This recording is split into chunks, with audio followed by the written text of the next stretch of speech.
All right, let's actually take a few derivatives. Let's do some examples based on our sort of master list of kind of initial derivative rules. We'll just run some of these first, and then we'll do another video where we talk a little bit about the inverse trig derivatives. So let's just run some things. We're just going to find some derivatives, nothing fancy, a couple different notations and setups. We'll just sort of run it down. So d dx, right? Find the derivative with respect to x of 7x to the 5 minus 4x cubed plus 3x squared minus 10. This is just classic polynomial stuff, right? So this is just going to be, in theory, kind of 4 different power rules. I guess technically 3 power rules, and then the 10 is just a constant, right? There's no x on the 10, so that derivative is going to go to 0. Power rules combined with this sort of constant in front, right? So what's going to happen here is I'm going to have 7 times the 5, right? And then x, right? We're going to subtract 5 minus 1 goes down to 4. So that's going to be a 35 minus, right? 4 is there. 3 comes down. 4 times 3. X to the 3 minus 1 is 2. Plus minus, all that stuff is just maintaining. 3 is here times 2 comes down. X to the 2 minus 1 is x to the 1. We don't really need the 1 there. Minus the derivative of 10, right? The derivative of that, right, is a constant, so that's going to be 0. Let's clean that up a little bit. We don't always need to clean everything up all the way, but, in this case, it's not unreasonable to obviously do this multiplication and get rid of the 0. So this is, in the end, 35x to the 4 minus 12x squared plus what? Plus 6x. We'll just call that x. We'll leave the 1 off of it. All right, and that's our derivative. Power rule, right? One of the things that happens with the power rule is we essentially, lose 1 from every one of our exponents. So our polynomials kind of shrink as we go. We didn't say this in the previous videos, but you can take a derivative more than once. You can take a second derivative or a third or a fourth derivative. And essentially all you do is just apply the rules over and over again, right? You take a derivative of a derivative. So if you have something like a polynomial, as you take derivatives one after another, what happens is, right, all the powers drop, and essentially you can take a derivative of a polynomial all the way until you just run out of stuff. One by one, sort of, right, cube becomes squared, becomes x to the 1, becomes a constant, becomes 0, and that'll sort of happen down the line until you end up with nothing. Example number 2. So if this is my f of x, let's find f prime. So f prime of x. So this is just a mixture of a couple different things. We get a little bit of trig here and an e to the x. Not a chain rule e to the x, no chains here.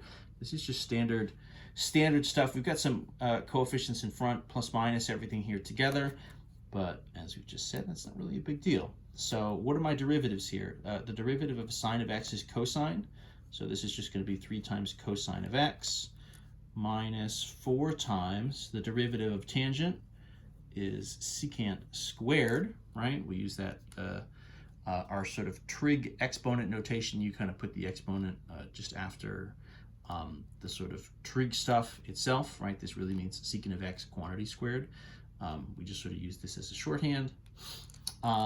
Plus, so 6 times the derivative of e to the x. E to the x is its own derivative. So then this guy is done. Nothing here really to simplify. Cosine, secant squared, and e to the x are all very different from each other. There's not really a way to do any sort of combinations there or do anything fancy. So that just is what it is. Coming up next, a little bit of natural log action. This is the first hint of some chain rule type stuff, right? This is, in theory, right, this is sort of a special case. What we would say here, right, is the stuff in my parentheses here is my inner function that's essentially acting like my inner f of x. So this is the natural log of a quantity. And so what's going to happen here is you're going to have 1 over that quantity, right? So your derivative is going to look like So 1 over whatever's in my parentheses here, so 4x cubed minus 2x squared plus 5, we'll extend that, times the derivative, right, d dx, of that polynomial, 4x cubed minus 2x squared plus 5, right? I'm kind of doing this in stages here, right? So 1 over the fraction times the derivative, or I'm sorry, 1 over the inside times the derivative of the inside. Now, this, of course, is just another polynomial, right? This is relatively easy to do. This is 4 times 3 would be 12. X to the 2, right, minus 2 times 2, 4. X to the 1 plus 5 is 0, right? So that's my derivative there, times, right, 1 over the original 4x cubed minus 2x squared plus 5, right? So we can leave it like that, or we could stack it, 12x squared minus 4x, that derivative on top, and then the original underneath, 4x cubed minus 2x squared plus 5. Again, either of those forms is fine. I would say, you know, maybe notice this is a little bit cleaner. So maybe we'll sort of use that as our final version, just because it, in my opinion, looks a little bit nicer. What else? We'll change our variables up a little bit just for fun. So f of w, so w here is my variable. Let me shift this up so you guys can see a little better. So this is e to the w times cosine of w. This would be a product rule, right? So this is two different functions multiplied together. So this is sort of f times g. So that means I should get, right, kind of f prime times g plus f times g prime. That's going to be my kind of format of my answer, right, if I use that product rule to actually sort of find the derivative here.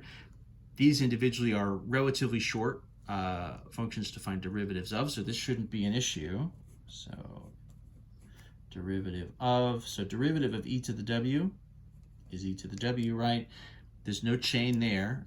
It's just a regular variable times, right, cosine w, right? Just sort of times that second function, right? So that's f prime times g, the derivative there. Notice it doesn't look different, so you've got to make sure you're sort of keeping straight in your head what you're actually doing and not necessarily get confused that you didn't do a step there. Excuse me. Times, so the original f, right, e to the w, times g prime, so times the derivative of cosine. So what's the derivative of cosine? It's negative sine of w. So e to the w times cosine of w plus e to the w times negative sine of w. If we want, we could kind of rewrite that, you know, this sort of plus yada yada times the minus. You know, we could call this in the end e to the w times cosine of w minus e to the w times sine of w. How much we sort of simplify these answers is a little bit up to you. If you have something where you're sort of checking your answers versus an example in the book, a lot of times the book examples will be simplified a lot, honestly. They'll be broken down and sort of simplified a lot, sometimes without necessarily giving you tons and tons of steps about how they got there. So it's always good algebra practice to do that. In theory, though, it really depends how much you sort of need to. If you're going to do something else with this derivative, like take a second derivative, for example, or you're trying to use it as part of a larger problem, you might want the simplified version. If all we're trying to do is find a derivative and that's the end, then you're you know, under a little bit less of an obligation to sort of clean it up as much as possible. Last but not least here on this sheet, and of course we could do 50 different versions of these problems. This is just a couple kind of quick ones. So this is a quotient, right? So r of t, we've sort of switched our variable around here, right? So the variable was t, so 6t over 2 plus 3t squared. So this is, right, f over g. So this should have that quotient rule, f prime of g minus fg prime, right, all over g squared. That's the kind of format that I'm looking for. That's my quotient rule. Again, luckily, these are relatively simple functions to deal with, so it shouldn't be anything really difficult once we sort of know the format. We're really just kind of following this as an outline and going from there. So derivative r prime of t. So what do we say? F prime of g, right? So the derivative of 6t is just 6 times g, would be 2 plus 3t squared, minus, right? So quotient rule has the subtraction in between, which is why the order is so important. F times g prime, so that's the original top function, times the derivative of the bottom. So the derivative of 2 is 0, 2 is a constant, plus, right? 3 times 2 would be 6t to the 1. No, 6t times 6t. That was not necessarily on purpose. I'm trying to just pull in some of these functions out of the air. All over the quotient, right? All over the original bottom function, kind of quantity squared. So just throw parentheses around it and put a 2 on the outside. You know, we're not necessarily, you know, what could we do here? I don't know. You know, in theory, you could call this, right, kind of 12 plus 18 t squared, right, kind of minus 12t squared, right, over quantity 2 plus 3t squared, kind of quantity squared. You know, you could start to do that. That would be obviously 12 plus 6t squared. How far do we need to go? I mean, I guess if we've done that, we should do that. But you can kind of see the issue here as I'm just sort of talking through this, and obviously kind of more annoyed than anything to have to sort of keep going. 12 plus 6t squared over 2 plus 3t squared, right? Kind of quantity squared. It's like, okay, I don't know. Is that better? Is that worse?